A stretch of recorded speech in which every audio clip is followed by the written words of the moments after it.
There's a lot of talk about trust building as a leadership skill these days, isn't there? And yet there are a lot of misperceptions also. For example, trust doesn't necessarily have to take time.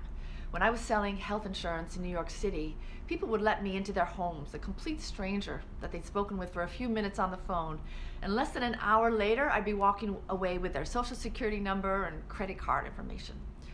Also, trust is less about credibility than many people think. When I was training 2 all-male teams of military special forces in leadership and emotional resilience, I stood in front of them as a female civilian with no military experience. And yet, in less than 45 minutes, they were opening up and sharing their fears and challenges with me. So, the key non-negotiable ingredient to trust is that people believe that you care.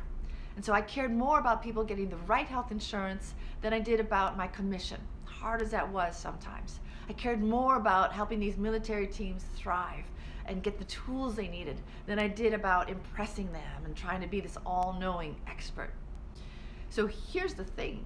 When you're psychologically in survival mode, you're insecure, you're anxious, you're overwhelmed, there's no way you can be caring about other people. Your number one priority is self-protection.